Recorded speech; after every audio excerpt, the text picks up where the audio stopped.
What's up, everybody? Per usual, I will start this off talking about a nonprofit organization called the HBCU VC. As we know, I think, as I've learned through my kind of experience going through the VC world and understanding this space, what I have quickly learned is that people of color are not represented in the VC space. And that's for a variety of reasons, whether it's lack of opportunity or just not knowing. And so I wanted to speak about an amazing organization that is focusing on changing that and correcting that flaw. So their mission is to direct funds and help HBCU students learn about the VC world, as well as give them an opportunity to provide them with an opportunity to be owners, create innovation, and having the money to back some of their thoughts, which I think is important. As we know, money kind of makes the world go around, and so sometimes you need an opportunity. So they do an amazing job to providing opportunities for people of color who have ideas, who have innovations that they want to get out in the world, and give them the opportunity to do so. I think that is very important, especially right now. They're a nonprofit organization, so if you're interested in helping, you can go learn more or visit HBCU VC or hbcu.vc. And I am a supporter, and it's something I'm looking to partnering with, and I think it'd be great for everybody to take a look at and help change this flaw in the system. So, your questions. How did you get connected with that? Actually, when I started doing work with the HBCU Foundation, I came across them, and then I was able to meet with them, have a conversation with them, understand everything that they were doing, and it was aligned with some of the stuff that I was trying to do, and it seemed like a perfect fit for me to get involved.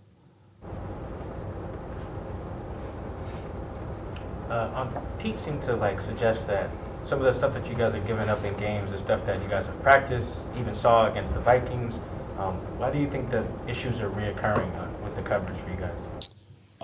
As I said before, this is a copycat league, and so when you put something on tape and when you have something attack you, teams will mimic that, whether it's the exact same play or they do it in a different formation, a different look, different personnel, and they try to do it. And so it's on us as players to get that corrected. Like I said, there's been stuff that we've done over the years that have shown up on tape, and it took us a second to correct it. But once it was corrected, we stopped seeing that show up in games because we fixed the problem. But until we fix the problem, then I don't see it leaving. Like I said, any team that watches the film and sees those plays, if they don't have those plays in, I would be surprised if they didn't put them in. And so it's on the players to practice and execute, especially on the games. And we just have to play better, and we have to recognize it better. I guess as a veteran leader out there, what do you need to see from your team in practice to know that you're making those fixes to win? A lot of it is just, personally, a lot of it is just confidence in the game. I think sometimes you can run out and practice those plays and execute them right in the games, and maybe you don't have the confidence, or they change it and it's not exactly how you ran it in practice. And so I think it's just confidence and just believing that you can make the play, and understanding that this is the NFL, we're professionals, so we have a job to do and we have to get it done. Have you had a chance, Bobby, to talk to Trey Flowers, and what can you share us about that? I have not had a chance to talk to Trey Flowers. I found out late last night what happened, but I think sometimes it's good for people to have a fresh start, and maybe that was the opportunity he was looking for.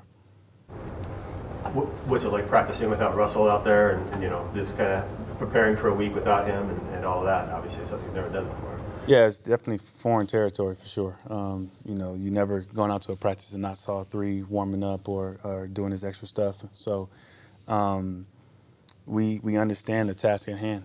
We understand that there's a lot of people that are counting us out, a lot of people that believe that we can't do it. And, you know, we've proved people wrong in the past before, and I don't see why the future doesn't turn out the exact same way.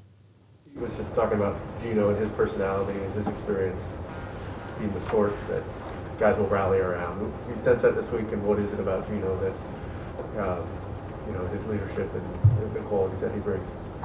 I just think the way Gino handles himself, the way Gino prepares. If you walk into a room or you walk into the building and you're just a fly on the wall, you wouldn't think that Gino is not a starter just by the way that he prepares. And so I think that's why it's so easy for us to rally behind him, because we know that he's done the work. We know that he's prepared. He's right there with Russell learning and doing all the things that he needs to do to be a great quarterback. And so here's his opportunity to do that. And everybody is extremely confident in what he can do. And, you know, he has our back for sure, and we have his. You've seen Ben Roethlisberger over the years. How are he and the offense different maybe than a couple years ago or 4 years ago, whenever that? You know, I think obviously he's less mobile because of, you know, he's getting older and stuff like that, but he still makes great decisions. He still, for the most part, you know, I think he gets the ball out of his hands very fast. He does a good job of looking the receivers or looking the linebackers off, moving them with his eyes and finding the target. And so a lot of our job is just making that pocket uncomfortable. You know, I think the game changes when he gets uncomfortable or when, you know, they got guys in his face just like any quarterback. And so, you know, our job is to make sure he's not just sitting back there and, you know, trying to pick us apart, because, you know, he's a great quarterback, and he's shown over the years that he's done that, and he's capable of doing that if you give him the opportunity. And so we just can't give him the opportunity.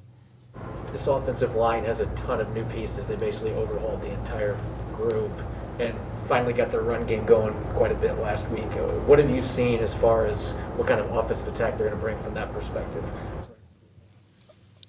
On film, I like them. They play really well together. I know they're new and they're trying to figure it out, but even, you know, from their double teams to some of their single blocks, they're figuring out they work really good together. And I think that's what's you know, kind of helped that run game. The last game is just, you know, as they progressed in the season and got better at some of the pass off blocks, I think that's what, you know, shows. So they're a great O-line, and they have a really fun back there. And so, you know, we just have to make sure that we come downhill and we don't give them time to work out all the blocking schemes that they're trying to do.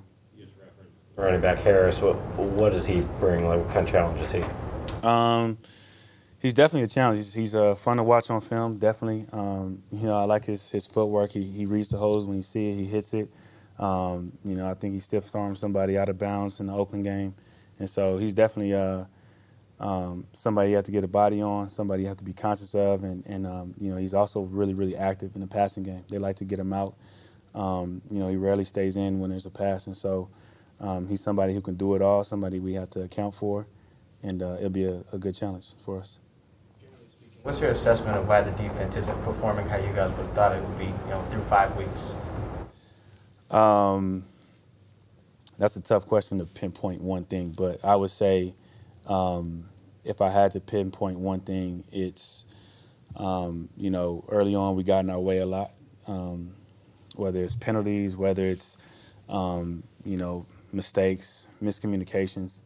And so I think that's probably the biggest thing, is just if we can fix those things, you know, we have the talent, we have the people to be a great defense. And so, you know, it's on myself to make sure the communication is better, and it's on us as players to make sure we go out there and execute the game plan and give ourselves a chance. I mean, how alike and how different is this year's defense from a year ago at this time when you guys were struggling? I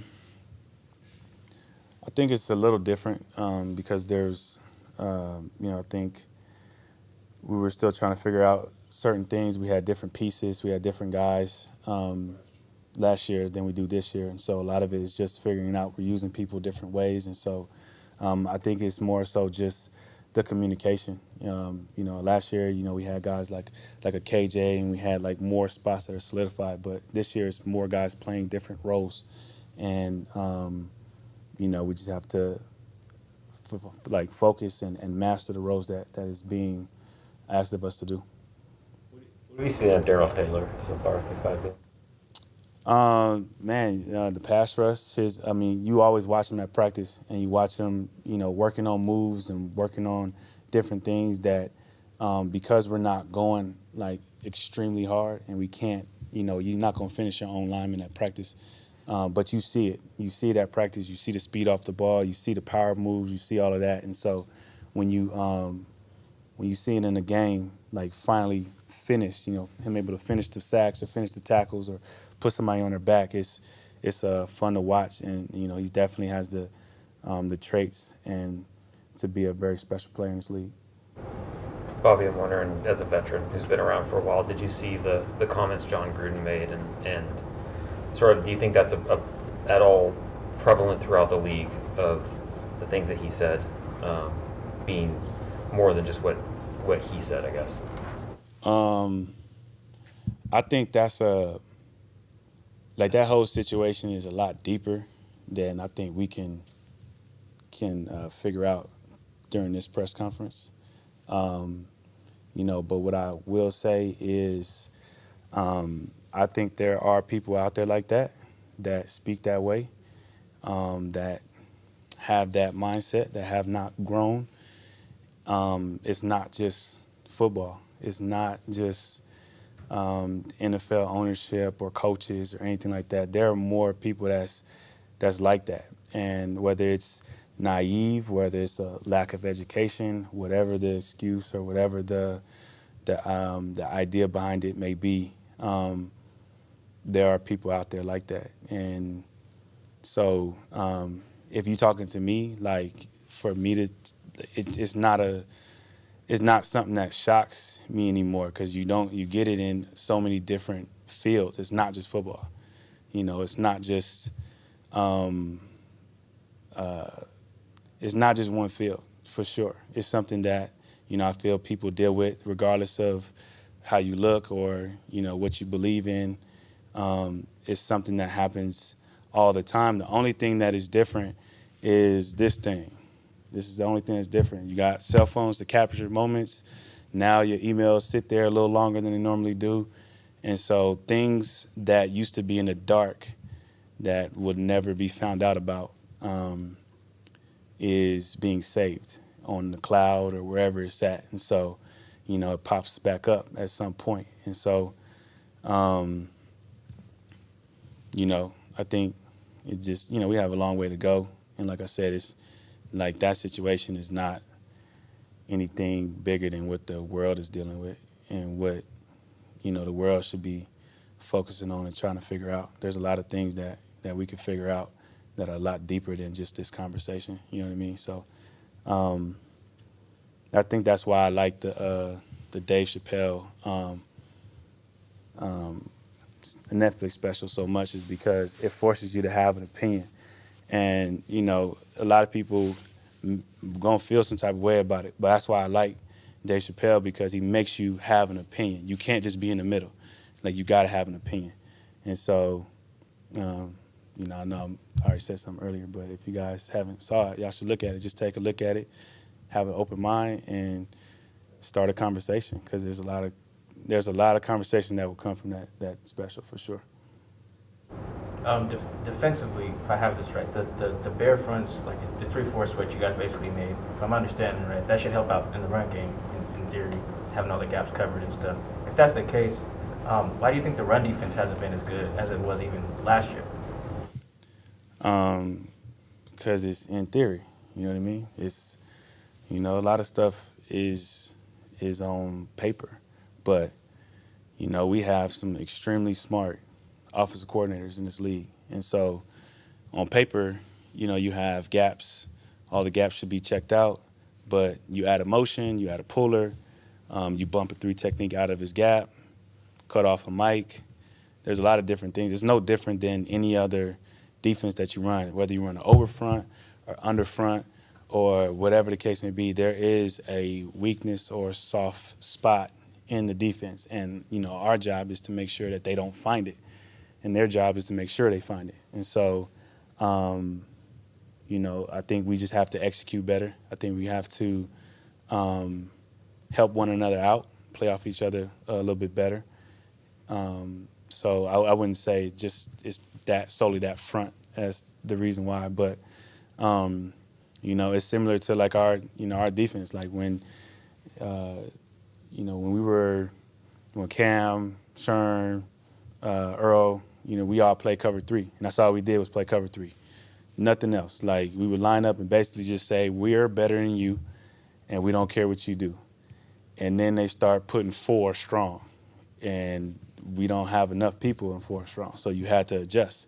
And so you don't see as many, like you see different versions of our defense out there where it's cover 3, but now there is more cover 4 element, more cover 2 element because they figured out the weak spot in the cover 3 defense. So you can't just sit there and be like, we're better than you and play cover 3 all day anymore because, it took some time, but they found some beaters in that coverage. And so it's a cycle, you know what I mean? Like I feel like a lot of teams are running cover 4 right now, and then give it a couple years, I feel like it might be a cover 2 league, and then give it a couple years to cover 3. I mean, it's all about cycles. And so, depending on which cycle you're in. One more thing. I know you said you couldn't pinpoint one part of the defense easily, at least. Pete did. One of them was like he basically said underneath coverage has kind of been an issue with eye discipline, having the discipline to make the defense throw it in front of you and just go rally the checkdowns. Essentially, has been like an issue specifically against the Rams there. Would you agree with his assessment there? I think there's a lot more than just the underneath coverage. I think it's the whole thing. I think what the Rams were doing such a good job of is they took their routes deeper. So a route that was maybe you thought was going to be 12 yards, they took it about 23. So, they just pushed everything back. And so everybody works together, whether it's pass rush, whether it's coverage, we all got to work together.